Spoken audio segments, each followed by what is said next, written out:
Olá, meus amigos, minhas amigas, eu estou aqui para fazer um convite muito especial para que você estude para o concurso da Polícia Federal, especificamente para os cargos de agente, escrivão e papiloscopista 2025. Nós aqui da Lá Concursos, nós estamos disponibilizando cursos inteiros, completos, atualizados e competitivos para que vocês aí se estudem com uma garantia, estudem com uma eficiência, estudem com material de qualidade aqui na Lá Concurso. Então nós temos aqui várias playlists, uma playlist completa de língua portuguesa, de raciocínio lógico, estatística, contabilidade, informática, arquivologia, direito administrativo, constitucional, direito penal, legislação com algumas aulas específicas. Ah, professor, então está aqui nessa playlist? Sim, essa aqui temos várias playlists completas, é só você pesquisar no nosso canal da LAC.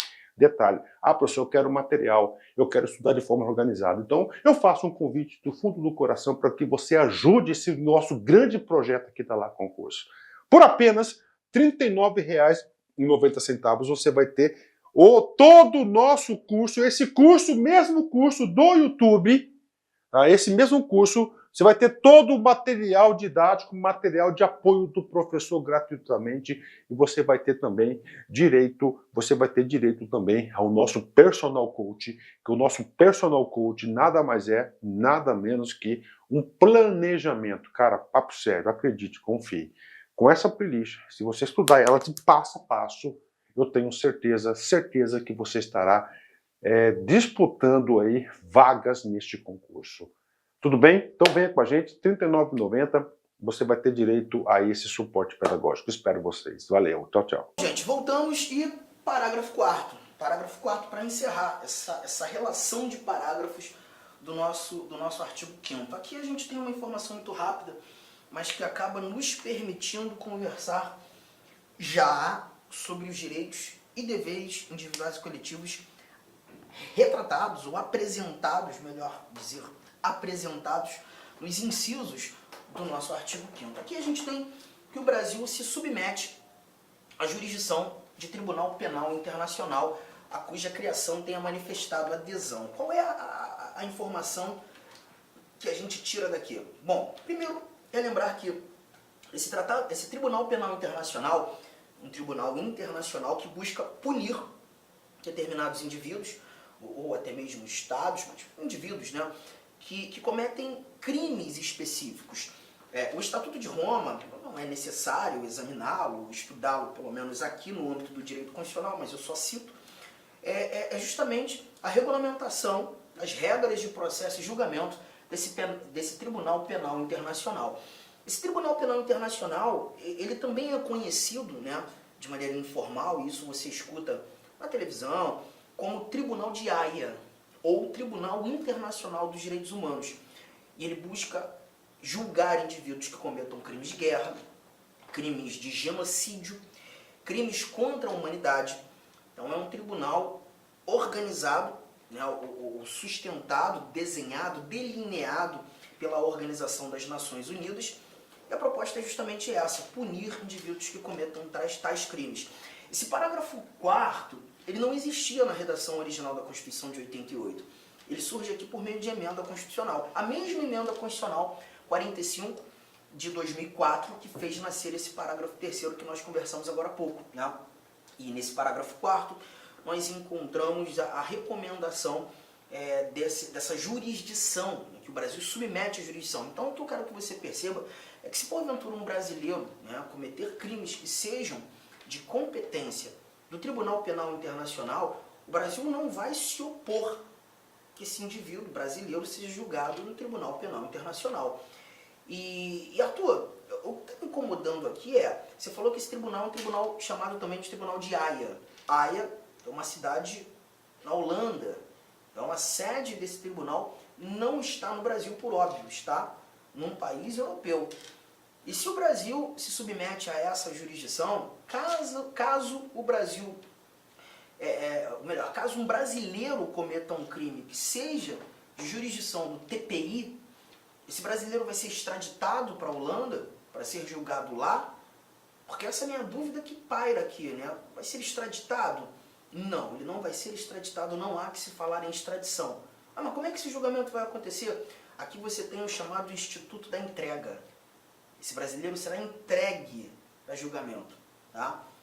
Arthur, não estou entendendo, não sei o que é extradição, não sei o que é entrega, isso está me deixando meio confuso. Então vamos falar de extradição nesse momento. Volta aí, pega a sua Constituição, pega aí os seus slides e nós chegaremos a esse nosso inciso 51. O inciso 51 está aqui na tela. A gente vai conversar sobre extradição, tá? Primeira coisa, quando a gente fala de extradição, a gente está falando de uma comunicação que será alinhavada entre dois estados soberanos e a pretensão dessa comunicação é justamente decidir pelo destino de um determinado indivíduo, pretenso autor de um crime ou um indivíduo já julgado, condenado, né? E aí os países eles articulam essa comunicação no intuito de saber qual deles irá julgar esse indivíduo ou fará com que aquela pena seja cumprida. A extradição nada mais é do que uma comunicação entre países, buscando decidir sobre o destino de um determinado indivíduo criminoso ou presumidamente criminoso. Tá? E aí a leitura traz isso pra gente. Está aqui atrás, acompanha. Nenhum brasileiro será extraditado, salvo o naturalizado. Em caso de crime comum praticado antes da naturalização ou de comprovado envolvimento em tráfico ilícito de entorpecentes e drogas afins na forma da lei. Essa extradição que a gente está tirando aqui, do inciso 51, é a extradição que nós chamamos de extradição passiva. Nesse momento, o Brasil não está fazendo pedido de extradição. O Brasil não está buscando trazer um indivíduo para cá. Na realidade, o Brasil está recebendo um pedido. Chegamos à conclusão, então, que esse indivíduo está no Brasil. E é um outro país que pede para que ele seja julgado lá ou cumpra a pena lá. O Brasil recebe o pedido de um outro país e agora vai ter que decidir se extradita ou não extradita. Essa é a figura da extradição passiva. Temos a extradição ativa? Sim, nós temos a extradição ativa. A extradição ativa é o Brasil fazendo pedido, né? A gente já viu aí alguns cenários há um tempo atrás, você acompanhou na mídia, 2 brasileiros natos, inclusive, que foram pegos na Indonésia, né? Justamente por conta do tráfico ilícito de entorpecentes. Os nomes, Marco Archer e Rodrigo Goulart. Os 2 foram executados. Na Indonésia, o tráfico ilícito de entorpecentes enseja a pena de morte.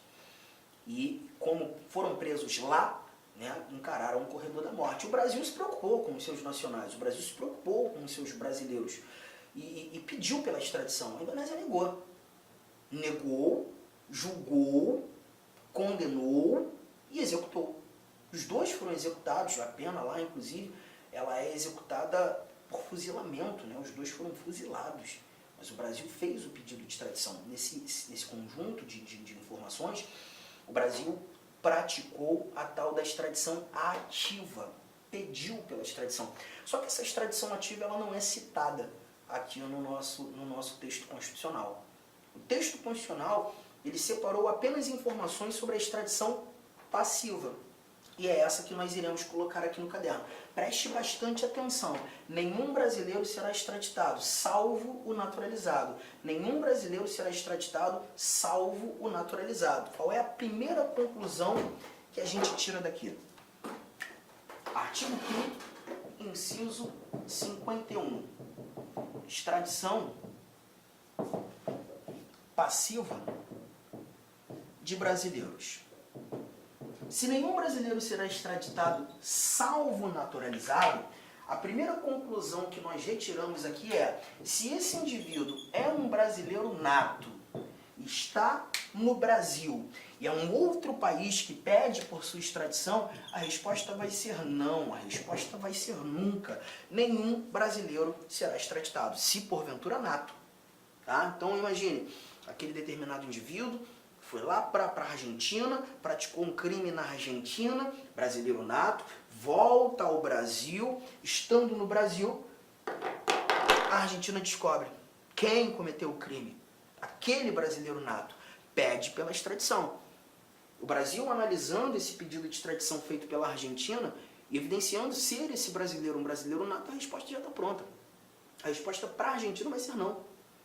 Agora, Arthur, ele pode ser condenado? Pode ser julgado? Pode, mas se porventura julgado, será julgado aqui no Brasil. pelas leis brasileiras. Juntos?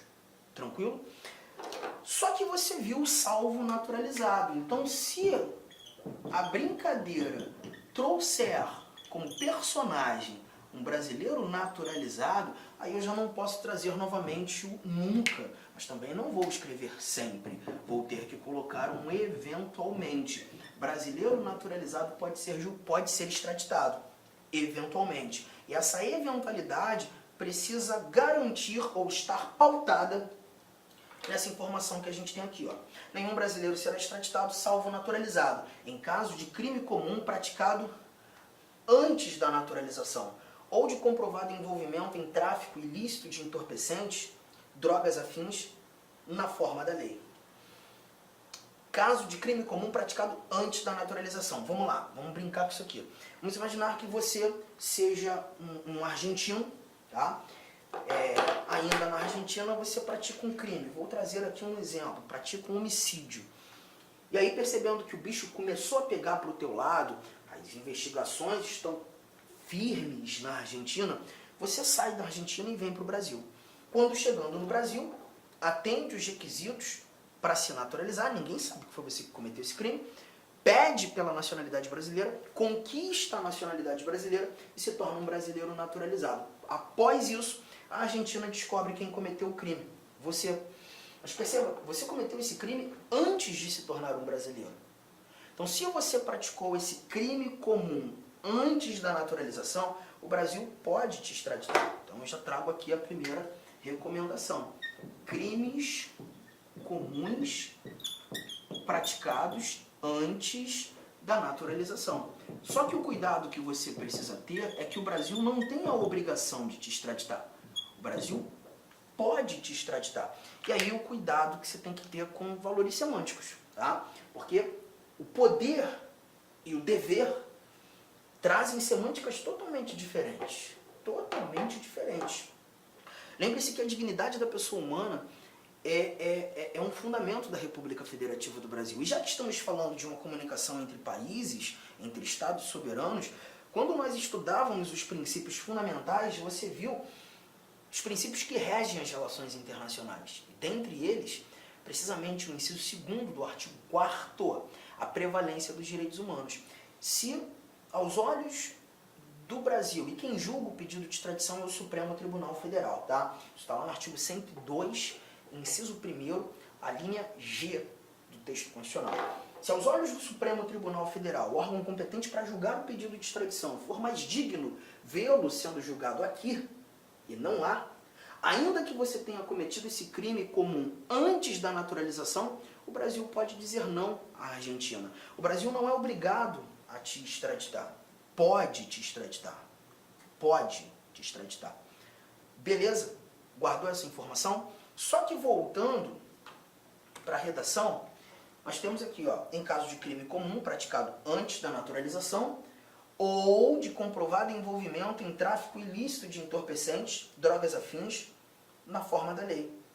Então, comprovado envolvimento em tráfico ilícito de entorpecentes também enseja a extradição. Só que nesse caso, quando tratando desse crime em especial, desse crime específico, a gente não tem a necessidade de avaliar se, porventura, o comprovado envolvimento aconteceu antes da naturalização ou depois da naturalização. Seja antes, seja depois, a extradição vai ser discutida. Possível a extradição. Então eu tenho que trazer mais uma seta e te lembrar que, nesse caso, quando tratando do tráfico ilícito de entorpecentes, não nos interessa o momento. Tenha sido antes ou depois da naturalização, antes ou depois da naturalização, a extradição pode acontecer. A extradição pode acontecer.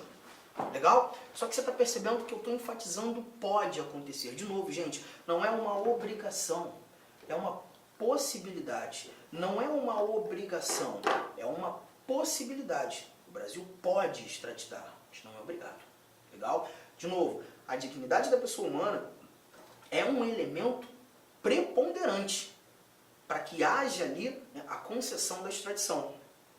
Se porventura aos olhos do Brasil, ainda que seja tráfico ilícito de entorpecentes, por mais digno vê-lo sendo julgado aqui, não vai ser extraditado. Arthur me deu um exemplo da dignidade da pessoa humana estabelecendo um não, garantindo um não a essa extradição do brasileiro naturalizado. Vamos imaginar que naquele determinado país que pede pela extradição tenhamos a pena de morte ao crime de tráfico ilícito de entorpecentes, a pena perpétua ao crime de tráfico ilícito de entorpecentes. No Brasil a gente não tem. A pena de morte é excepcional em tempos de guerra para os crimes de guerra, não para o tráfico. E se esse país que pede pela extradição não alinhavar com o Brasil a garantia da aplicabilidade de uma pena que é possível ser aplicada no Brasil, certamente o Brasil vai dizer não, olha, tudo bem, cometeu crime, mas não posso extraditar. É mais digno vê-lo sendo julgado aqui. Então, ainda que seja um brasileiro naturalizado envolvido no tráfico ilícito de entorpecentes, motivo do pedido de extradição, o Brasil pode dizer não. Tá, entendi. Agora, por que quando um brasileiro comete um crime que seja de competência do Tribunal Penal Internacional, ele pode ser julgado lá, na sede do TPI, na Holanda? Isso não seria extradição? E mais, o exemplo que eu trouxe naquele momento, quando falando do TPI, de um brasileiro nato. Imagina um brasileiro nato praticando um crime de guerra. Um brasileiro nato praticando um crime que seja configurado crime contra a humanidade. E aí o Conselho de Segurança Pública, né, Conselho de Segurança, nem de Segurança, Conselho de Segurança da Organização das Nações Unidas deflagra que foi crime de guerra, ou até mesmo ratificado pela Assembleia Geral das Nações Unidas, aquele indivíduo cometeu um crime de guerra, e esse indivíduo é brasileiro. Como é que ele vai ser julgado na Holanda se brasileiro nato não pode ser extraditado? Pois é, porque quando um brasileiro é julgado, ou eventualmente venha a ser julgado no TPI, a gente não fala de extradição. Porque, de novo, gente, a extradição é uma comunicação entre estados soberanos. A extradição é uma comunicação entre países. É o Brasil se comunicando com a Argentina, com a Inglaterra, com a França. Quando a gente fala de TPI, Tribunal Penal Internacional, o Brasil não está se comunicando com a Holanda, país onde nós encontramos sede do tribunal. O Brasil se comunica com um tribunal internacional. Não é uma comunicação entre países, mas sim o Brasil se comunicando com um tribunal internacional cuja criação o Brasil buscou, né, confirmar, quis que nascesse, e mais, o parágrafo 4º do artigo 5º garante que o Brasil se submete a essa jurisdição. Então toma cuidado. O instituto que conduz um brasileiro a julgamento perante o TPI não é extradição, é um instituto da entrega. O Brasil entrega, e o Brasil não vai se opor a entregar esse brasileiro. Não vai se opor. Pô, mas coitado não.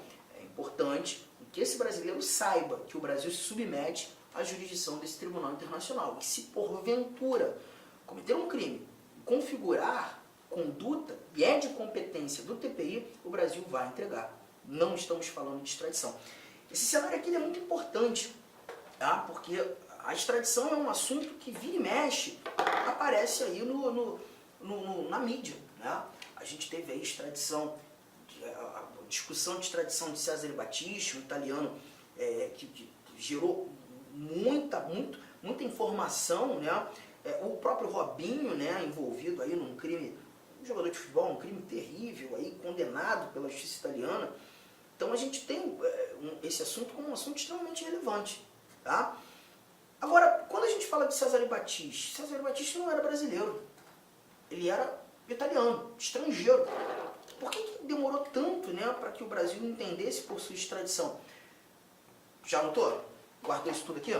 Então vamos continuar ainda com o papo extradição e avançar para o nosso inciso 52. O inciso 52 da Constituição. O inciso 52, ele fala para a gente sobre a extradição passiva de estrangeiros. A nossa Constituição também traz algumas informações aos estrangeiros. E olha o que o 52 vai contar para a gente. Espera aí, deixa eu trazer aqui para vocês. 52. Olha que barato. Não será concedida, aqui, não será concedida a extradição de estrangeiro por crime político ou de opinião. Então não há que se falar em extradição de um estrangeiro quando este pratica crime político ou um crime configurado de opinião. Como é que a gente começa a entender isso? O Brasil tem a pretensão de extraditar estrangeiros, né? Porque perceba, o Brasil faz pedido de extradição. E quando o Brasil faz pedido de extradição, o Brasil deseja receber sim como resposta. É o brasileiro que está perdido pelo mundo. Um exemplo importante, interessantíssimo. Teve um indivíduo aí, que não sei se ele era motorista de um jogador de futebol, ou um funcionário de um jogador, alguma coisa assim. E ele foi à Rússia, tá? E saiu com medicamentos aqui do Brasil, medicamentos que aqui no Brasil são legais, nada de substância ilícita, mas quando chega em território russo, ele acaba sendo surpreendido que aquela substância é proibida na Rússia. E por isso preso. E aí a gente pensa, caramba, mas o cara nem sabia. Pois é, mas é a soberania do outro país, nesse caso Rússia. O Brasil, em percebendo esse contexto, né, buscando proteger o seu brasileiro, pede pela extradição à Rússia. Não, extradite, eu quero tê-lo aqui. E aí essa brincadeira, esse imbróglio, cara, durou 2 anos, aproximadamente. Depois de muito tempo, a Rússia entende pela extradição. O Brasil pediu pela extradição justa desse indivíduo. Acho que é Fernando, o jogador de futebol é Fernando, e ele era chamado, o nome dele é Robson, acho que era isso, não me lembro bem agora. Mas você está percebendo? E o Brasil, se porventura recebesse um não como resposta, fazer o quê?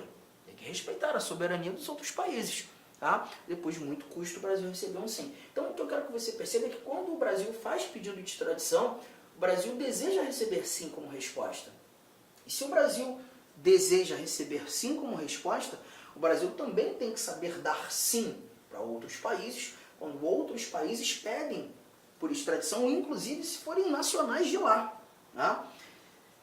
Só que, de novo, gente, a dignidade da pessoa humana é muito importante nesse contexto. Trazer um novo exemplo. A gente viu há um tempo atrás um indivíduo chamado Ronald Biggs, já uma idade avançada, né? Ele cometeu crime na Inglaterra, inglês, ele é inglês e cometeu um crime na Inglaterra. Foi até o assalto ao trem pagador, né?